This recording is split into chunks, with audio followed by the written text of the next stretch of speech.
Greetings, villains, vigilantes, heroes, and heroines. You're tuned into Project Supervillain. We're your hosts. I'm Mark Drifter. I'm Midnight Wight. Welcome back to our Review Jam series. This is the series where we review 3 random indie games made by 3 random indie devs. And this series is brought to you by Nest. That's Nest HQTO. Make sure you go and check them out for any and all things esports related. They'll be your #1 source here in Canada. Great ideas usually have humble beginnings, concepts that will one day hopefully become fully realized.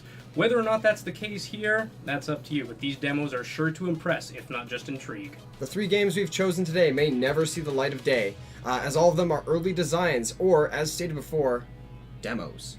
So, without any further delay, let's check them out.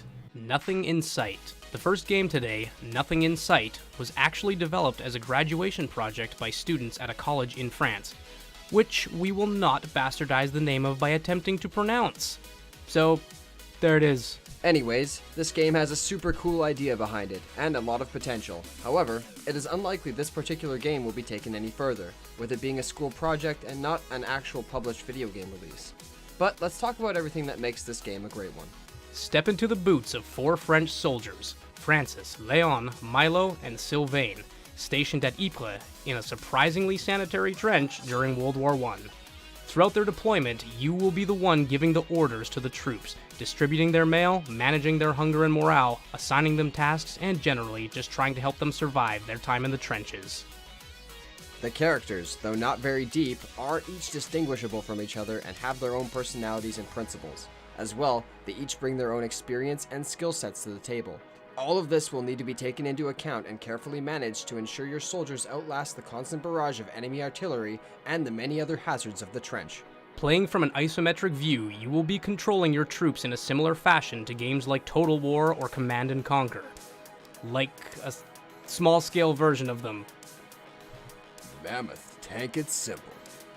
Basically, a lot of pointing and clicking. Moving on, while we don't have any tanks at our disposal, we do have newspapers and letters, so we don't get too sad, but sometimes they will make us sad. So those ones go in the garbage!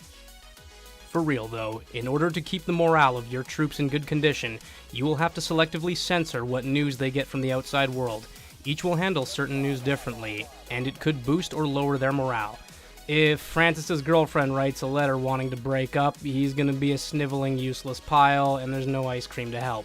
If their morale drops too low, they will eventually desert ice cream. They will desert the trench and run off, leaving you with less soldiers. This will force you to more carefully manage your troops, as although there will be more food available, tasks will become much more daunting. Speaking of food, you will also have to keep an eye on how hungry your troops are and maintain a stock of sustenance. As your soldiers press on with their orders, they will grow more hungry until they eventually reach starvation status. This will affect how well they perform tasks, as well as drain their morale much quicker. After they are fed just once though, you won't need to worry about feeding them again for at least another day. It can be beneficial to have one soldier not eat for a fucking day. Nah, we're not that mean. Or are we? But for real, it would help to have one soldier dedicated to resource and recon runs. However, there are many more external threats to be concerned about. Like the bombs! You know, and the fucking rats. They have the plague! Throughout the day, your troops will be constantly bombarded by enemy artillery. This means at any point you could lose one of them instantly to a perfectly placed shell, which has happened to us. Another hazard that can be equally as destructive as the bombs is rats, believe it or not. Not only do these little bastards actually have the plague, seriously, they cause poison damage when they bite you, but even worse, they can invade your food supplies and eat away at your resources, making starvation a much more probable possibility. As well, any injuries your troops sustain when performing tasks will require a trip to the medic post to cure their ailments. This will leave you short a man for some time, but they will recover. Otherwise, the loss will be permanent. Knowing which soldier to assign to which task is not imperative, but will help with accomplishing things much more efficiently. Take time to look into their profiles and backstories to understand who will be the best for each role. Maintaining your trench at full operational capacity will require all of your troops to work in tandem to be fully effective. One soldier can, as mentioned earlier, be dedicated to running missions for food to keep the rest fed.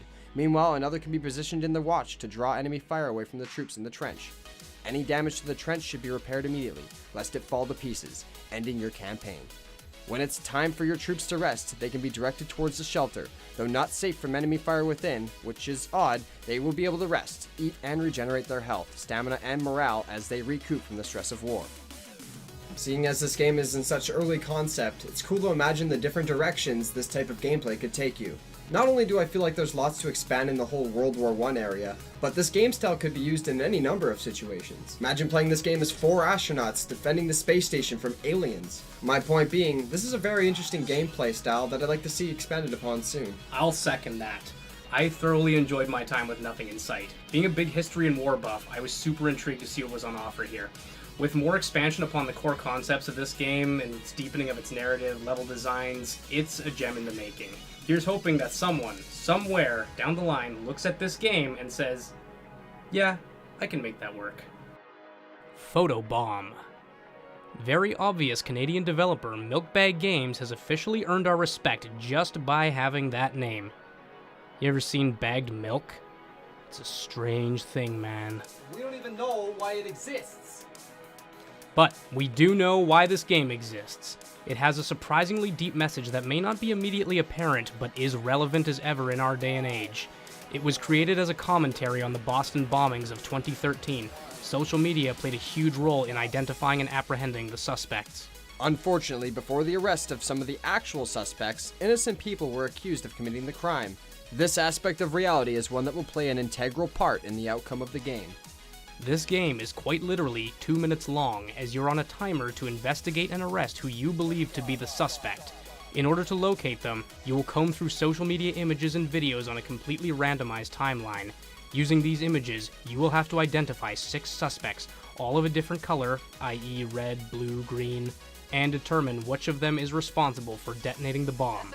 As you scrub through the timeline, the positions of the suspects and civilians in the town square will change. You must then use your deduction skills to accurately match photographs with the surrounding areas and landmarks in order to correctly arrest the proper suspect. Be aware though, sometimes there's no definite answer, and you will have to make a gamble on your guess. Be careful not to prosecute the innocent. I would like to see this game brought to life. While the game has not been worked on in many years, I still think it's fun to speculate on how this formula could be expanded on different levels and mechanics. Short, sweet, to the point, and it gets its message across in a creative and entertaining way. I hope that this game can be made into something much grander in scale, as the ideas here would make for a perfect surveillance sim, similar to Papers, Please. For something so damn short, it sure has a lot to say, but only if you listen. Orphan Age.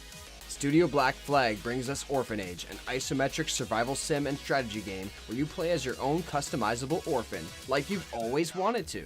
Set in a not-so-distant dystopia, with you overseeing an ever-increasing band of orphans, it's an undoubtedly intriguing and different take on most things we have seen in the cyberpunk genre. Wow, we encounter a fair bit of isometric games around here. This is yet another one that puts you in the shoes of a vulnerable orphan surviving in chaos. Left to the mercy of the streets after their parents were incarcerated by the corrupt military, they now have to etch out an existence for themselves. This will mean, obviously, hunting for resources, looting areas, finding shelter, building necessities, and generally just trying to survive. Due to the war-torn surroundings, the areas you find yourselves in are often dilapidated and littered with the aftermath of conflict. Rubble and debris are strewn about, supplies are left abandoned, and... do you feel a draft? Must be coming from the ceiling that's not there. Oh, hey, there's no wall here either. Wow. Aesthetics aside, this environment will be your best friend in the trials to come, providing exactly what you will need to survive. Let's get into it. Before you actually begin playing the game, you will have the opportunity to customize your orphan. The customizations, while not as robust as other games, do offer enough in-depth options to alter your orphan's appearance, backgrounds, and traits. The demo takes place over the course of a day and change. Though not fully implemented yet, the day and night system will likely be a major part of your character's progress, both narratively and situationally. Different events, items, or NPCs may become available only at certain times of the day. As well, your orphans will eventually become exhausted and need to rest as the day and night wear on. The characters you play as will have the option to build a host of structures, which are all necessary to keeping your orphans happy, healthy, and alive. Among them are necessity structures such as beds, fires, wash stations, food storage, and many more. Each of these necessities will remedy certain status effects your orphans may be influenced by, such as hunger, exhaustion, or the big bad cold. But you won't be building nothing without some rootin' tootin' garbage bin lootin'. Arthur, there's no damn cowboys in that game. Get the hell over here. Well, I go back to my game then. You're going to be doing a lot of looting and salvaging, as you will need raw materials in order to make tools, items, and structures to improve your orphanage. Your orphanage is where you will take shelter and look after the needs of all in your group. If they are not met, your allies could become disorderly and disobedient. As such, improving it is paramount in this game, so build and improve often. Structures are the one thing that can help you survive, but certain tools and items will also assist you throughout the game, provided you have the resources to craft them, that is, or find them laying about. The only tool we have found during our time with the game was the crowbar, which lets you pry open certain locked doors. However, we're sure there's bound to be a plethora of other handy items that will make your life a lot easier as you play. If cyberpunk strategy and sims are your kind of thing, you won't want to miss this title. It brings its own novel combination of ideas to the table, and it makes them work perfectly within the world its developers envisioned. I've got to say, I'm anticipating seeing the transformation of this game from its demo to the final form.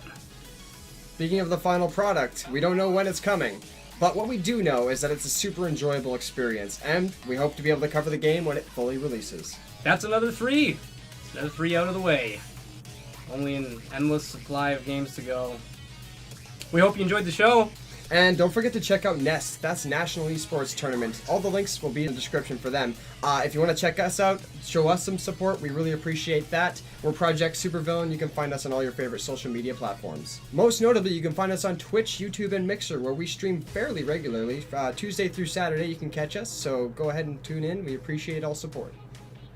Well, guys, that's the end of the show for today. So, thanks for joining. Thanks for watching. Project dismissed. Peach out.